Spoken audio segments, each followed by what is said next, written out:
நண்பர்கள் தோழர்களுக்கு வணக்கம். பொதுவாக தமிழ் மாஸ் சினிமா பற்றி பெரிதாக பேசுனதில்லை. அங்கங்கே பேசியிருக்கோம். குறிப்பாக ட்விட்டர் ஸ்பேசஸில் வந்து ஒரு சில சினிமா பற்றி பேசியிருக்கோம். பொதுவாக சினிமா தமிழ் சினிமாவுடைய போக்குகள் பற்றி அந்த படங்கள் பற்றியெல்லாம் ஒரு விவாதமாக மக்கள்கிட்ட பேசியிருக்கோம். அதுக்கப்புறம் யூடியூப்லையுமே ஒரு வீடியோ நம்ம தான் போட்டிருக்கோம். மற்றபடி பெரும்பாலும் நம்ம சினிமா பற்றி பேசினதில்லை. அப்படியே சினிமா பற்றி பேசினாலும் அந்த சினிமாவுடைய டெக்னிக்கல் ஆஸ்பெக்ட்ஸ் எல்லாத்தையும் விட்டுட்டு அதோடைய அரசியலை தான் பேசுவோம். அப்படி இன்னைக்கு நம்ம பேச போகிற படம் தான் விடுதலை. விடுதலை பார்ட் 2 ரிலீஸ் ஆயிருக்கு. அந்த படத்தை நம்ம பார்த்துட்டோம்.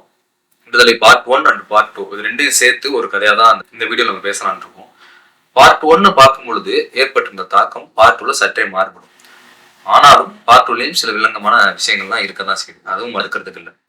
இடதுசாரி அரசியலை ஒரு டிஸ்கஷன்ஸ்குள்ள கொண்டு வர்றதுக்கான சாதகமான விஷயங்கள் விடுதலை பார்ட் 2ல இருந்தாலும் ஆளும் வர்க்கத்தினுடைய அந்த தரப்பினுடைய கதையா தான் விடுதலை பார்ட் 2 இருக்கு. இந்த படத்தை பார்ட் 1ல பார்க்கும் பொழுது ஒரு காவல் அதிகாரியின் வாயிலாக கதை சொல்லப்பட ஆரம்பிக்கும். அப்படி சொல்லப்படும் பொழுது ஒரு கடைநிலை ஊழியரா அந்த காவல் அதிகாரி இருக்காரு. அந்த அதிகாரியினுடைய வாயிலாக அந்த அந்த அதிகாரியினுடைய பெர்ஸ்பெக்டிவ்ல தான் அந்த கதை ஸ்டார்ட் ஆகும். அப்படி ஸ்டார்ட் ஆகக்கூடிய இந்த கதையினால என்ன ஒரு தாக்கத்தை மக்கள்கிட்ட ஏற்படுத்தியிருக்கு அப்படின்னா, இது ஆளும் வர்க்கம் ஆளும் தரப்பு சொல்லக்கூடிய நரேட்டிவ்ஸ், அது சொல்லக்கூடிய விஷயங்களை தான் மக்கள்கிட்ட கடத்துச்சு. ஃபர்ஸ்ட் பார்ட் அது என்னென்ன சொல்லுது அப்படின்னா, மக்களுக்காக போராடுறவங்க மக்களுக்கே அகேன்ஸ்டா காட்டுறது. ஓகேங்களா? அதான் ஃபர்ஸ்ட் பார்ட் வந்து நகர்த்துச்சு. குறிப்பா கம்யூனிஸ்டுகளா இருக்கவங்க, இல்லாட்டி அல்ட்ரா லெஃப்டா இருக்கக்கூடிய நக்சலைட்ஸ், இந்த மாதிரி இருக்கிறவங்க படத்துல லெஃப்ட் விங்ல இருந்து தலைமறைவு தாக்குதல்கள் நடத்தி கொண்டு இருக்கக்கூடிய ஒரு அல்ட்ரா லெஃப்டா ஒரு குழுவை காட்டினாலும் கூட பாக்குற பொதுமக்களுக்கு ஒரு பொதுவா கம்யூனிஸ்டுகள் இப்படிதானோ அப்படின்ற ஒரு புரிதல் ஏற்படுற அளவுக்கு அந்த படம் வந்து இருந்தது. ஃபர்ஸ்ட் பார்ட்டினுடைய முடிவு தாக்கம் எல்லாமே. சூரி வந்து விஜய் சேதுபதியை பிடிக்கும் பொழுது எல்லாருமே கிளாப்ஸ் பண்றாங்க, என்ஜாய் பண்றாங்க. அந்த அளவுக்கு வந்து விஜய் சேதுபதினால மக்களுக்கு பிரச்சனை இருக்கு. என்னதான் மக்கள் வந்து விஜய் சேதுபதி சப்போர்ட் பண்ணாலும் மக்களுடைய அறியாமை அப்படிங்கிற போக்குலதான் கதை வந்து திரைக்கதை வந்து நகர்த்தி நமக்கு வந்து கொண்டு வர நம்ம கிட்ட கடத்திருக்கு அப்படின்னு தான் ஃபர்ஸ்ட் பார்ட்டை பொறுத்தவரை பார்க்க முடிஞ்சு. ஸோ ரெண்டாவது பார்ட்டு பார்க்கும் பொழுது இந்த போராடக்கூடிய விஜய் சேதுபதி தான் வாத்தியார், இந்த கேரக்டர் வந்து அதோடைய கதையை சொல்ல ஆரம்பிக்குது. ஸோ அதோட கதையை சொல்ல ஆரம்பிக்கும் பொழுது இங்க ஏன் அப்படிப்பட்ட ஒரு ஆள் வரணும், அவன் ஏன் கம்யூனிஸ்ட் கொள்கைகளுக்குள்ள வரணும், அவன் ஏன் வந்து தமிழ் தேசியம் அப்படின்ற விஷயத்துக்குள்ள தானும், அதுல ஏன் ஆயுதம் ஏந்தி போராடுன்ற இடத்துக்கு வரணும், அழித்தொழிப்பு அப்படின்ற விஷயத்துக்குள்ள ஏன் வரணும் அப்படிங்கிற விஷயங்கள் தான் இதுல பேசப்பட்டிருக்கு. பேச முயற்சி செஞ்சிருக்காரு இயக்குனர் வெற்றிமாறன்.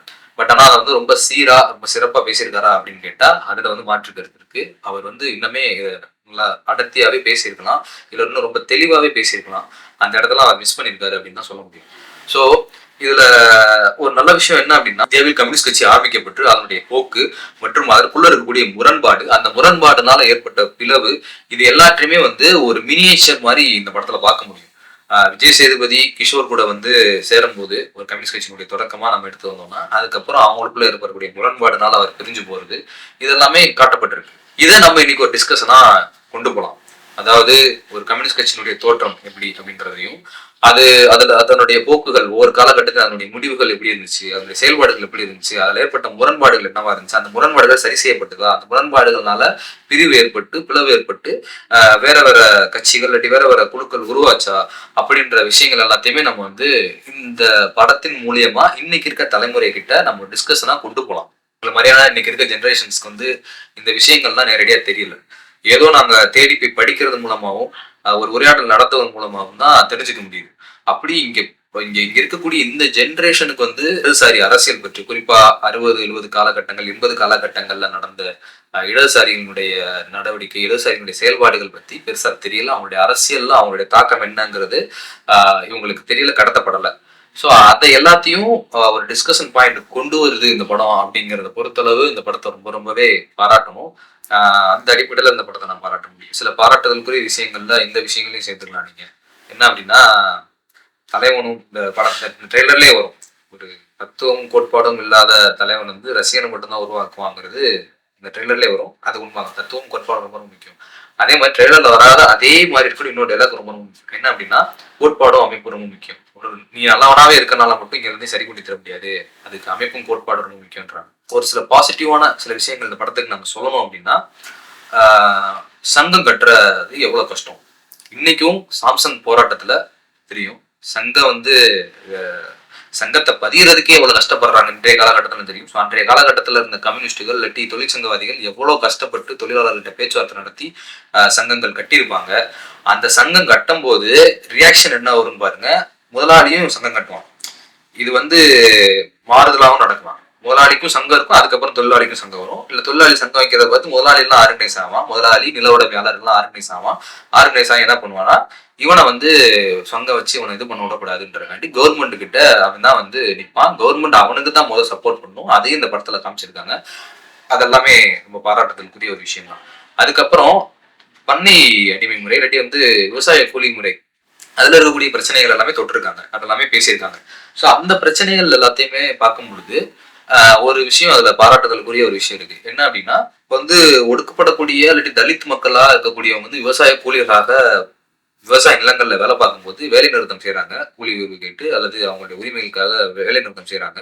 அப்படி செய்யும் போது பண்ணையாரனுடைய சாதியில இருக்கக்கூடிய உழைக்கும் மக்கள் இங்க வேலை செய்ய வர்றாங்க. அப்ப வரும்போது அந்த கம்யூனிஸ்டா இருக்கக்கூடிய விஜய் சேதுபதி பேசக்கூடிய வசனங்கள் ரொம்ப ரொம்ப முக்கியமானது. ஒரு இடத்துல அவங்கள ஸ்டாப் பண்ணி விஜய் சேதுபதி பேச ஆரம்பிக்கும் போது, நீ பேசலாம் கேட்க முடியாது, நான் எங்க சாதிக்காரனுக்காக நான் வேலை செய்ய போறேன், எங்க சொந்தக்காரனுக்காக நான் வேலை செய்ய போறேன் அப்படின்னு சொல்லி விவசாய உழைக்கும் அந்த மக்கள், அதாவது அந்நியாருடைய சாதியில இருக்கக்கூடிய உழைக்கும் மக்கள் வேலை செய்ய போறேன் அப்படின்னு சொல்லும் போது, அடுத்த கேள்வி உன் சாதி தானே, அப்ப உனக்கு பொண்ணு கொடுப்பானா சொல்லி கேட்கிறாங்கல்ல. சோ அது ரொம்ப முக்கியமானது. சொத்து இருந்தா தான் பொண்ணு கொடுப்பான்னு சொல்லி பதில் வரும் அங்க இருந்து. யாரும் சொல்லுவான்னா அந்த பண்ணையாரோட சாதியில இருக்கவனே சொல்லுவான். அப்போ இங்க எது பொதுவா இருக்கு? உழைப்பு, சொத்து.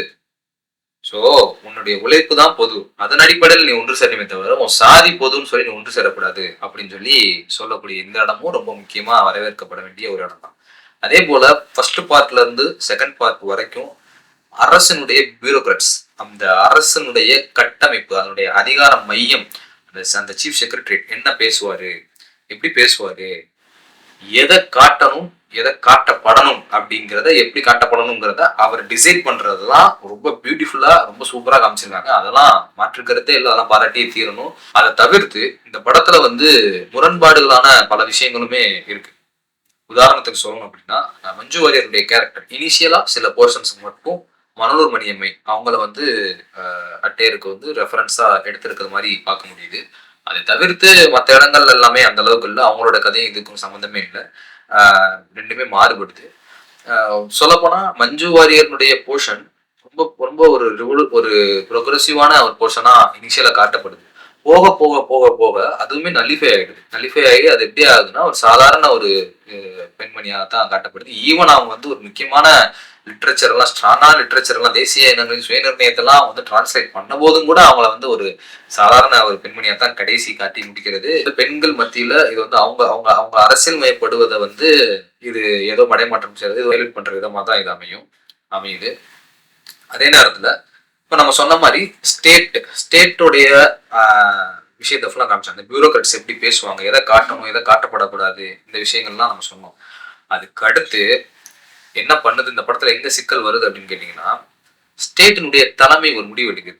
பெருமாள் வாத்தியார கொல்லக்கூடாது அல்லது அவர் விசாரிக்கணும், அவர் இந்த இடத்துல மாற்றணும், இப்படி முடிவெல்லாம் எடுக்கும்போது சைட் பை சைடா இங்க இருக்கக்கூடிய இண்டிவிஜுவல்ஸ், சில அதிகாரிகள் அவங்க சில முடிவுகள் எடுக்கிறாங்க. அந்த முடிவுகள் எல்லாமே இந்த தலைமையுடைய முடிவுக்கு முரண்பாடா அல்லது இந்த தலைமையுடைய முடிவையே மாற்றும் அளவுக்கு அமையுது. இப்படித்தான் ரியல் லைஃப்ல நடக்குதா? எல்லா இடத்துலயும் அப்கோர்ஸ் சில இடங்கள்ல சில அதிகாரிகளுடைய தவறுகள் இருக்கத்தான் செய்யுது, இல்லைன்னு இல்லை. ஆனா நீங்க எதை காட்டணும், அந்த படத்துல நீங்க சொல்றது மாதிரிதான் எதை காட்டணும் எதை காட்டப்படக்கூடாதுங்கிறது உங்க கையில தான் இருக்கு. நீங்க தான் ரைட்டர், அதை எப்படி காட்டணுங்கிறது உங்க கையில தான் இருக்கு. ஓகேங்களா? இன்னைக்கு ஆளும் வர்க்கம் இந்த கதையெல்லாம் சொல்லக்கூடாது, அதாவது மக்களுடைய விஷயங்கள் எல்லாம் தெரியப்படுத்தக்கூடாது அப்படின்னு சொல்லி நிப்பாட்டுறான். சூரியோ இல்லாட்டி கடைநிலை ஊழியராக இருக்கக்கூடிய அந்த காவலர்களோ விஜய் சேதுபதி கிட்ட கேட்கும்போது, ஐயா அந்த மாதிரி இந்த விஷயம்லாம் எனக்கு தெரியாதுங்க, அவங்கள தெரியாம பண்ணிட்டேன் அப்படின்னு, நீங்க எந்த தப்பும் பண்ணல, நாங்கெல்லாம் இப்படி இருக்கோன்றது உங்களுக்கு தெரியக்கூடாதுன்னு நினைக்கிறாங்க அவங்க, அதனாலதான் அப்படி பண்றாங்கன்னு சொல்லி ஆளும் வர்க்கத்தை சொல்றீங்க. எண்ட் ஆஃப் தி டே நீங்களும் அப்படித்தானே பண்றீங்க.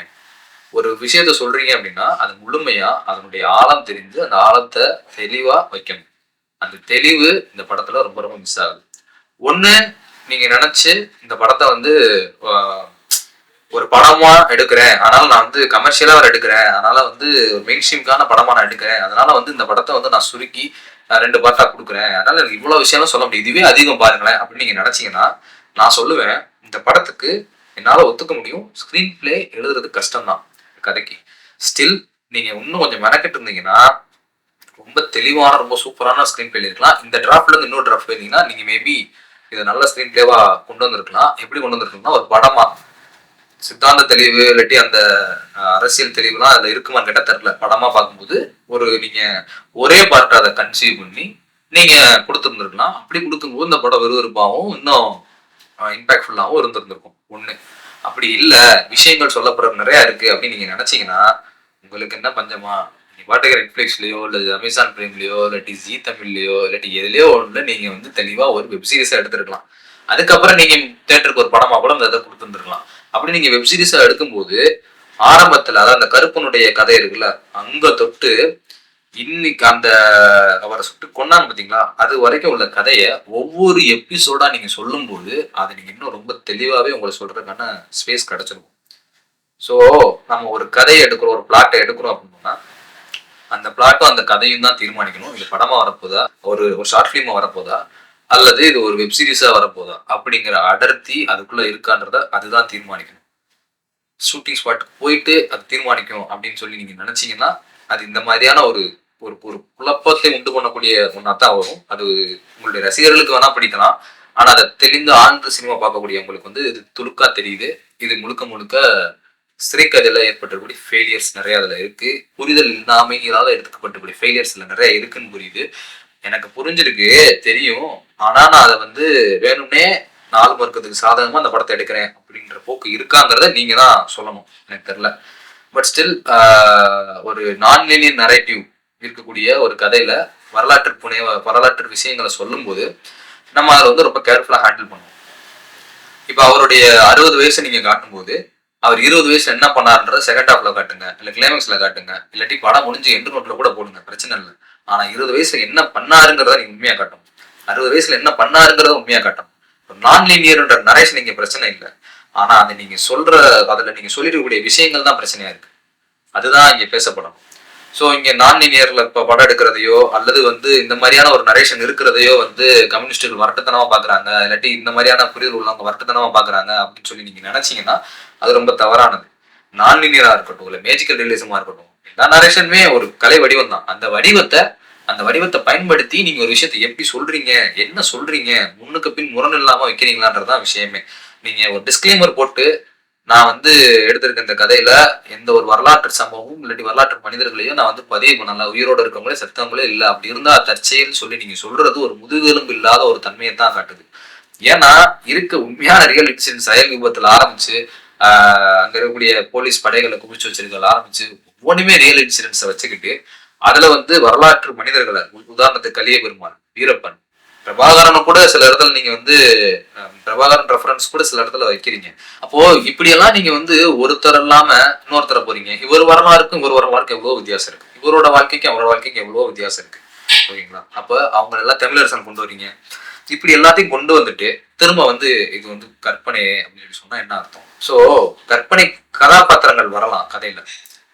வாத்தியார் இருக்காரா, வாத்தியார் கூட இருந்த சக தோழர்களோ இல்லாட்டி ஃப்ரெண்ட்ஸோ, ஏன் குமரேசன் உட்பட கற்பனை அவங்க என்ன வேணா பண்ணிக்கிட்டோம், அவங்க இஷ்டத்துக்கு ஆடிக்கிட்டோம், அவங்களுக்கு 3 காது 4 கையை கூட வச்சுக்கோங்க, பிரச்சனையே கிடையாதுங்க. ஆனா கலிய பெருமாள்ன்ற புலவரை கொண்டு வந்தீங்கன்னா அதை நீங்க கரெக்டா வைக்கணும். ஜஸ்ட் இப்ப மணலூர் மணியம்மைக்கு வந்து நீங்க பண்ணிருந்தீங்க, மஞ்சு வாரியருக்கு வந்து அந்த அந்த அப்பியரன்ஸ் அந்த அட்டையருக்காண்டி கொடுத்துருந்தீங்க. ஒரு அட்டையருக்கு எடுக்கிற ரெஃபரன்ஸ் எடுக்கிறன்றது வேற. ஆனா அந்த வாழ்க்கையை கொண்டு வர்றீங்க, அவங்களுடைய இன்சிடென்ட்ஸை நீங்க கேப்சர் பண்றீங்க, அந்த இன்சிடென்ட்ஸ்ல இருந்து நீங்க கொண்டு வர்றீங்க அப்படின்னாலே தயவு செஞ்சு அந்த வரலாறு வைங்க. அதை விட்டுட்டு நீங்க ஏதோ மாத்தி வைக்கிறது சத்தியமா ஜஸ்டிபிகேஷன் இல்லை. அது வந்து ஒண்ணு நீங்க அவங்கள ரொம்ப நியாயப்படுத்தி அவங்கள வந்து அவங்களோட உண்மையான மதிப்பீடை மாத்திடுறீங்க, இல்ல அவங்கள ரொம்ப உதாசீனப்படுத்தி இல்லாட்டி அவங்களோட போக்குக்கு மாறான விஷயங்களை சொல்லி அவங்களோட மதிப்பீடை குறைச்சிடுறீங்க. எண்ட் ஆஃப் தி டே அவங்களோட மதிப்பீடு உண்மையான மதிப்பீடு என்னங்கிறத மக்கள்கிட்ட கொண்டு போகாம தடுத்து ஒரு மாதிரி மடைமாற்றம் சரிங்கன்றதுதான் அதுல தெரியுது. அது தவிர வந்து இந்த படம் ஒரு ஆளும் வர்க்கத்தினுடைய கருத்தை தான் பேசியிருக்கு அப்படிங்கிறத ஸ்ட்ராங்கா பல இடங்கள்ல சொல்ல முடியும். அதுல ரொம்ப காமனான விஷயத்த ஒன்று நான் சொல்றேன். இன்னைக்கு ஒரு பொது மக்களுக்கு எந்த விஷயம் போய் சேரும்? ஒரு சக்சஸ் ஸ்டோரி. சூரிய ரிப்போர்ட்டர்ல வந்து இப்படி ஒருத்தன் வந்து ஜெயிச்சான், இதை வந்து பாரு கையிலே ஆகாசம் கடைசி பாட்டு போட்டு ஜெயிச்சான் அப்படின்னு சொல்லி சொல்லும் போது அந்த விஷயம் போறதுக்கும் இப்படி ஒருத்தர் செத்து போனா அப்படின்னு சொல்லி போறதுக்கும் எவ்வளோ வித்தியாசம் இருக்கு. ஸோ சக்ஸஸ் ஸ்டோரிக்கும் ஃபெயிலியர் ஸ்டோரிக்கும் இங்கே நிறையவே மக்கள்கிட்ட போறதுல தாக்கம் ஏற்படுத்துறதுல வித்தியாசம் இருக்கு. விஜய் சேதுபதிக்காக பரிதாபப்படலாம் மக்கள். ஃபர்ஸ்ட் பார்ட்ல பார்த்து அவர் பிடிக்கும் போது கை தட்டின மக்கள் இன்னைக்கு விஜய் சேதுபதிக்காக ஒரு 2 சொட்டு கண்ணீர் வடிச்சிருக்கலாம் மேபி. அல்லது வந்து விஜய் சேதுபதி மாதிரி வாழ்றாங்களே சார் அப்படின்னு சொல்லி சொல்லலாம். இப்படிலாம் கம்யூனிஸ்டுகள் இருக்காங்களே அப்படின்னு சொல்லி கூட சொல்லலாம். ஆனா உங்க போராட்டத்தில் நானும் வர்றேன், இது என்னோட பிரச்சனையும் தான், இது நம்மளோட பிரச்சனையும் தான், இது வந்து நீங்க மட்டுமே போராட வேண்டிய விஷயம் கிடையாது, இது எல்லாரும் சேர்ந்து போராட வேண்டிய விஷயம், நம்ம எல்லாருமே ஒன்றிணையணும், நம்ம எல்லாருமே வந்து ஒரு ஒரு சமத்துவமான விவாதத்தை நோக்கி போகணும் அப்படின்ற போராட்டத்துக்குள்ள வர்றதுக்கு மக்களை முன்னிறுத்துமான்னு கேட்டா கிடையாது. படத்துல நீங்க சூரிய காட்டலாம், ஆனா அது மாதிரி வராது. இன்னும் சொல்ல போனா உங்க படத்துல இருக்கிறது எக்ஸாம்பிளா கூட நாங்க எடுத்துக்கலாம். அத்தனை போலீஸ் இருந்தோம், உதாரணத்துக்கு ரொம்ப சூரியக்கு ரொம்ப நெருக்கமா வரக்கூடிய கேரக்டர் இருக்கு பாலான்ற கேரக்டர். ஸோ அந்த கேரக்டர்ல இருந்து எல்லாருமே இருந்தாலும் கடைசி எண்ட் ஆஃப் தி டே எங்க போகுது, சூரிய மாதிரி ஒருத்தர் தான் போவார். அந்த மாதிரி அந்த படம் பார்த்து ரொம்ப மைனரா ஒருத்தர் 2 பேர் வேணா தேடி படிக்கலாம், போகலாம், வைக்கலாம், செய்யலாம். ஆனா அதை தாண்டி எல்லாருக்குமே ஒரு கம்யூனிஸ்ட் கட்சி மேல ஒரு ஈடுபாடோ இல்லாட்டி அந்த அவங்களுடைய செயல்பாடுகள்ல தங்களுடைய பங்களிப்பு வைக்கணுங்கிறதோ அவங்களுடைய போராட்டங்கள்ல தங்களுடைய பங்களிப்பு இருக்கணுங்கிறதோ தோணாது அப்படிங்கிறது தான் எனக்கு தோணுது இந்த படத்தை பார்க்கும்போது. மேபி பார்க்குற வியூவர்ஸ் வந்து மாற்று கருத்து இருக்கலாம், அது நீங்க சொல்லுங்க. அதுக்கப்புறம் இந்த படத்துல வந்து ரொம்ப முக்கியமான ஒரு விஷயம் இருக்கு. அந்த தலைமைச் செயலாளர் பல விஷயங்கள் சொல்றாரு, பல விஷயங்கள் வந்து பேசுறாரு. அது ரொம்ப குறிப்பா அடையாள அரசியல் தொட்டுறாரு. என்ன அப்படின்னா, இப்படி ஒரு லீடரை பிடிக்கிறதுக்கு, இப்படி மக்களுக்காண்டி போராடக்கூடிய இப்படி ஒரு லீடரை பிடிக்கிறதுக்கு, சபால்டன் அல்லது வந்து கடைநிலை மக்களுக்காக விளிம்புநிலை மக்களுக்காக போராட்டம் எடுக்க ஒருத்தனை பிடிக்கிறதுக்கு அந்த மக்கள் இருந்து ஒருத்தனை அதிகாரியை போடு, அவனை வச்சு பிடி அப்படின்னு சொல்றது. இதுதான் ஸ்டேட் பண்ணும், இந்த மாற்று கருத்து இல்லை. ஸோ இங்க இருக்கக்கூடிய பிரதிநிதித்துவம் ரொம்ப ரொம்ப முக்கியம். இங்க இருக்கக்கூடிய ஒடுக்கப்பட்ட மக்கள் பிரதிநிதித்துவம் ரொம்ப ரொம்ப முக்கியம். ஆனா அந்த பிரதிநிதித்துவம் இந்த ஆளும் வர்க்கத்தால, முதலாளித்துவ அல்லது இந்த நிலவுடைமை முதலாளித்துவ ஆளும் வர்க்கத்தால எப்படி பயன்படுத்தப்படுது அப்படிங்கிறத இந்த படம் வந்து காமிச்சிருக்கு, அந்த காட்சிகள் வரைக்கும். அதற்கு பிறகு அது எப்படி மாறுதுன்னா, அந்த அதிகாரி தான் வந்து சுட்டாரு, அந்த அதிகாரியுடைய தப்பு, அந்த அதிகாரி பட்ட அவமானங்கள், அந்த அதிகாரி அந்த பதவி அடைஞ்ச உடனே அவருக்கு கிடைச்ச மதமே, அவருக்கு கிடைச்ச அதிகார போதைதான் அப்படி பண்ண வச்சிருச்சு அப்படின்ற அடிப்படையோட அது நிற்கும் போதுதான் பிரச்சனை வருது. திஸ் இஸ் போஸ்ட்மானிசம். இதுதான் போஸ்ட்மானிசம். இது வரைக்கும் சொல்லிட்டு ஒரு விஷயம் நல்லா நரேட் பண்ணிட்டீங்க, திரும்ப ஏன் வந்து நீங்க குழப்புறீங்க? கோடு இப்படிதான் போட முடியும், அந்த கோட்ல ஏன் திரும்ப இப்படி அடிச்சு கோடு போட்டு இந்த கோடு இருக்கு, இந்த கோடு இருக்கு, எந்த கோடு உனக்கு தெரியுது அந்த கோடை எடுத்துக்க அப்படின்னு சொல்லி நீங்க காட்டுறீங்க. ஸோ இது வந்து ரொம்ப ரொம்ப தப்பான ஒரு நரேட்டிவ். இது சரியில்லை. இந்த மாதிரி சபால்டன் பீப்புள் வந்து பொசிஷனுக்கு வர்றத ஸ்டேட் எப்படி பயன்படுத்துன்னு தான் காட்டணுமே தவிர, அவங்க அவங்க அவங்க இப்படி பண்றாங்க அப்படின்னு சொல்லி நீங்க காட்டுறது வந்து ஜஸ்டிபிகேஷனே கிடையாது, இதை ஒத்துக்க முடியாது, இது சரி கிடையாது அப்படிங்கிறது தான் பேசணும். இப்ப இந்த சீனே நீங்க இப்படி யோசிச்சு பாருங்களேன். இப்ப இவரை கொண்டு வந்துட்டாங்க, அதாவது அமுதனை கொண்டு வந்துட்டாங்க, கொண்டு வந்தோடனே அமுதன் அரெஸ்ட் பண்ண போறாரு. அந்த நேரத்துல ராஜீவ் மேனன் வந்து சொல்றாரு, இல்ல நீ அவனை கொண்டுட்டு வா அப்படின்னு சொல்லி. ஐயா நான் பிடிச்சிட்டேங்க, அந்த மாதிரி அரெஸ்ட் சரண்டர் ஆயிட்டாரே, அதுக்கப்புறம் என்ன பண்றேன், என்னோட போஸ்ட் போட்டிங்க பிடிச்சிட்டேன் அப்படின்னு சொன்னா அவருடைய கேரக்டர் நின்று இருக்கும்.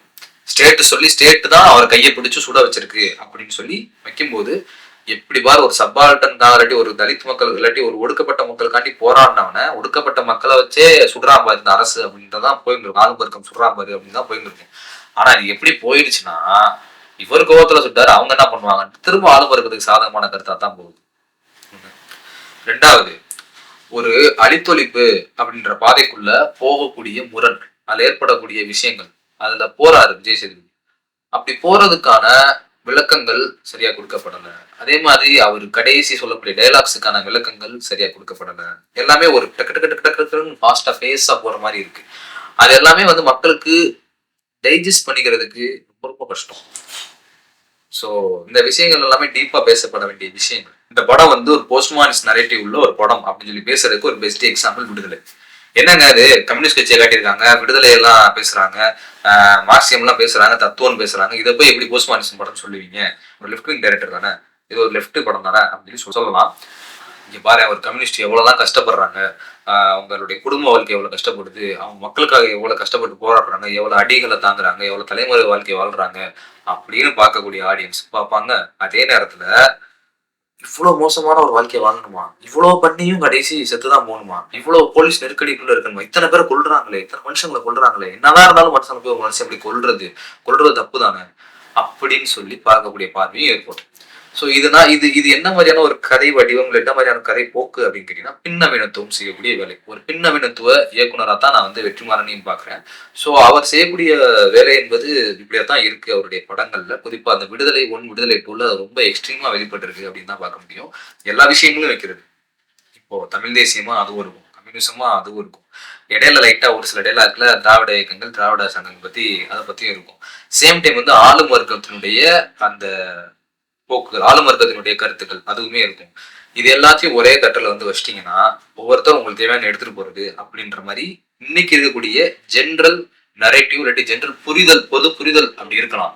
ஆனா இது இருக்கக்கூடிய ஒரு சூட்சமான ஒரு விஷயம் என்னன்னு கேட்டோம்னா, இப்படி எல்லாத்தையும் வைக்கும் போது குழம்பி நம்ம கோர எதை பத்தி பேசணும், அல்லது மக்களுக்கு தேவையான, மக்களுக்கு சரியான ஒரு அரசியல் பாதையை காட்டணும் அப்படிங்கிற இடத்துல இருந்து திசை திருப்பி அதை டைல்யூட் பண்ற வேலையை தான் பண்ணும். இது போஸ்ட்மார்னிசம், ஒட்டுமொத்த போஸ்ட்மார்னிசத்தினுடைய நரேஷன். அதனுடைய அதுல இருக்கக்கூடிய பிரச்சனையே இதுதான். இந்த பின்னவீனத்துவத்தில் இருக்கக்கூடிய பிரச்சனையே இதுதான். அதைத்தான் இந்த படமும் பண்ணிருக்கு. அது எந்த வகையிலையும் இந்த படம் குறைஞ்ச படம் கிடையாது. தத்துவத்தை போக்க ஆழ்ந்து படிக்கக்கூடிய எல்லாத்துக்குமே தெரியும், போஸ்ட்மார்னிசம் நரேட்டிவ் என்பது இன்றைக்கு பேசப்படக்கூடியது ஆளும் வர்க்கத்துக்கு சாதகமா தான் போயிருக்கு. இந்த பின்னவீனத்துவ நரேஷன் என்பது ஆளும் வர்க்கத்துக்கு சாதகமான ஒரு நரேஷனா தான் போய் அமைஞ்சிருக்கு. ஸோ அந்த அடிப்படையில தான் அந்த படத்தை நம்ம மதிப்பிடணும். இறுதியா சொல்ல வேண்டிய சில விஷயங்கள் என்ன அப்படின்னு கேட்டோம்னா, அரசியல் தளங்கள்ல இன்னைக்கு பேசக்கூடிய விஷயம் என்னன்னா, வர்க்க அரசியல் பேசுனா வரட்டத்தனம் வர்க்கம் பேசுறீங்க, ஏன் சாதி இல்லையா, மத பிரிவினை இல்லையா, இங்க வந்து இன ரீதியா மொழி ரீதியா நம்ம ஒடுக்கப்படவில்லையா, அந்த இதெல்லாம் ஏன் பேச மாட்டீங்கன்ற மாதிரி ஒரு தப்பான நரேஷன் இருக்கு. இங்க வர்க்க அரசியல் பேசுன எல்லாம் வர்க்க அரசியல் மட்டுமே பிரதானப்படுத்தி பேசலாம். ஆரம்பத்துல இருந்து கடைசி வரைக்கும், அதாவது இந்த கம்யூனிஸ்ட் கட்சி ஆரம்பிக்கப்பட்ட காலத்துல இருந்து இப்போ வரைக்கும் அவங்க ரொம்ப எவால்வ் ஆயிருக்காங்க. சொல்ல போனா அப்பயுமே வந்து வெறும் வர்க்க பிரச்சனைகள் மட்டுமே நான் கையில் எடுப்போம், அல்லது வர்க்கமா மட்டுமே பார்ப்போம், சாதிய ஒடுக்குமுறையை நாங்க பார்க்க மாட்டோம் அப்படின்லாம் கம்யூனிஸ்ட் கிடையாது. சாதிய பிரச்சனைகள், சுயமரியாதை பிரச்சனைகள் எல்லாத்துக்குமே போராடி இருக்காங்க. திருப்பி இருக்க துண்ட தூக்கி தோல்ல போடுன்னு சொல்றது என்ன அர்த்தம்? போடான்னு சொன்னானா நீ போடான்னு திரும்ப சொல்லுன்றது என்ன அர்த்தம்? சாணி பால் கரைச்சு ஊத்துனா சவுப்படி கொடுத்தோம்னா திரும்ப அடின்னு சொல்றது என்ன அர்த்தம்? அதான் வெறும் கிளாஸா மட்டும் பார்த்தாங்களா? விவசாய கூலியில் மட்டும் பார்த்தாங்களா அவங்கள? ஏய் உன சாதி ரீதியா அப்படி ஒடுக்குறான்டா, நேரா ஒடுக்குறேன்னு சொல்லி கேளுந்தானே சொல்றாங்க. இந்த படத்துல என்ன பண்ணியிருக்காங்கன்னா, ஒரு இடத்துல டைலாக் வருது. இந்த விஜய் சேதுபதி கட்சியில இருந்து வெளியே வந்ததுக்கு அப்புறம் ஒரு அழித்தொழிப்பு அதுக்குள்ள போகலாம் அப்படின்ற விஷயத்துக்குள்ள வரும்பொழுது, அப்போ வந்து அவருடைய சக தோழர் வந்து ஒருத்தர் சொல்றாரு, இந்த மாதிரி நம்மளுடைய மூத்த தோழர்கள் எல்லாம் பண்பாட்டு ரீதியான விஷயங்கள்லாம் சரியா புரிஞ்சுக்கிறது இல்லை, பாக்குறது இல்லை அப்படின்ற மாதிரி சொல்றாரு. கல நிலவரம் தெரியாம இருக்காங்களோ அப்படின்னு சொல்லி சொல்றாரு. அந்த இடத்துல விஜய் சேதுபதி என்ன சொல்றாருன்னா, வர்க்க அரசியல பேசாம எதுவுமே கிடையாதுன்ற மாதிரி ஒரு டைலாக் சொல்றாரு. சூப்பர், ரொம்ப ரொம்ப நல்ல ஒரு வசனம். ஸோ வர்க்க அரசியல் பேசிதான் வந்து நீங்க வந்து ஒவ்வொரு விஷயத்தையுமே ஹேண்டில் பண்ண வேண்டியது இருக்கு. அதாவது எல்லாத்தையுமே கிளாஸ்க்குள்ள கொண்டு வரணும், கிளாஸ் நரேஷன் பேசணும்னு இல்லை, ஆனா கிளாஸ் கான்சியஸ்னஸ் இருக்கும். ஸோ எவ்வளோ எந்த முரண்பாடு எப்படி இருக்கு, அந்த முரண்பாடு எப்படி அணுகணும் அப்படிங்கிறதுல கிளாஸ் கான்சியஸ்னஸ் வந்து கண்டிப்பா தேவைப்படும். இந்த கான்சியஸ்னஸ் இருக்கும். அதை வலியுறுத்துற விதமா அந்த எல்லாம் இருந்துச்சு. பாராட்டுதற்குரியது தான். ஸோ அதுக்கு அடுத்த ஒரு இடத்துல என்ன வருதுன்னா, ட்ரெய்லர்லாம் வந்துச்சு, மொழியும் இனமும் ஒன்னா இருந்தப்போ நம்ம எல்லாம் சமமா தானே இருந்தோம் அப்படின்னு சொல்லி சொல்ற இடம். சரியா? இதுக்கும் இந்த பக்கம் பண்ணையார் ஒரு இடத்துல பேசுறாரு, கருப்பு சட்டையும் சிவப்பு சட்டையும் உள்ள வராது முன்னாடி வரைக்கும் நாங்க ஒன்னாதான்டா இருந்தோம். அதாவது பண்ணை அடிமைகளா அல்லது விவசாய கூலிகளா வேலை செஞ்சிருக்கக்கூடிய தலித் மக்களும் நாங்களும் ஒன்னாதான்டா இருந்தோம், நீங்க வந்து தான்டா கெடுத்துட்டீங்க அப்படின்னு சொல்றதுக்கும், மொழியும் இனமும் இருந்தப்போ நாங்க சமமாத்தான் இருந்தோம், நீங்க தான் இடையில சாதி மதம் கொண்டு வந்து பிரிச்சிட்டீங்க அப்படின்னு சொல்லி சொல்றதுக்கும் என்ன பெரிய வித்தியாசம் இருக்கு? ரெண்டுமே அடையாளத்தை வச்சு தானே பேசும், அடையாளத்தை பேஸ் பண்ணி தானே பேசும். ரெண்டுமே வந்து உண்மையை பேசுறாங்கட்டா அதுவும் இல்லை. அப்ப என்ன பேசுது?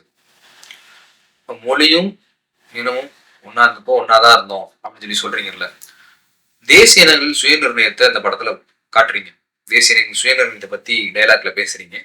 தேசிய இனங்கள் சுய நிர்ணயத்தினுடைய மொழிபெயர்ப்புன்னு சொல்லி போட்டு புத்தகங்களை காட்டுறீங்க, அந்த விஷயங்களை பேசுறீங்க, அதை எங்கெங்கயோ அடிட்டு போட்டுக்கிட்டு காட்டுற இடத்தெல்லாம் காட்டுறீங்க.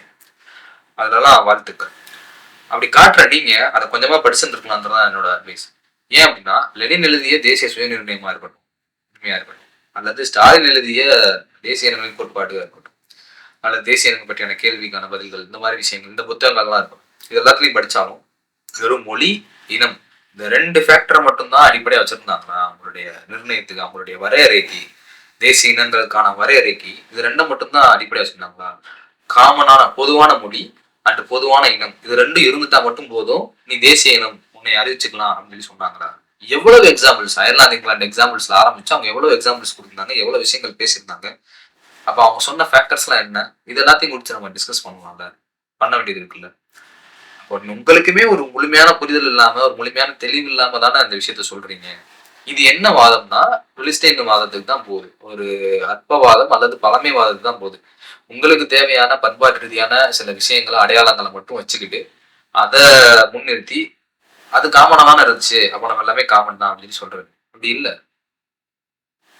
ஸோ அதை நீங்க புரிஞ்சுக்கோங்க. இந்த படத்தை பத்தி ஹோல்சமா நம்ம புரிஞ்சுக்க வேண்டிய விஷயம் என்னன்னு கேட்டோம்னா, இது இடதுசாரி அரசியலை பேசியிருக்கக்கூடிய ஆளும் வர்க்கம் பேசும் படம்.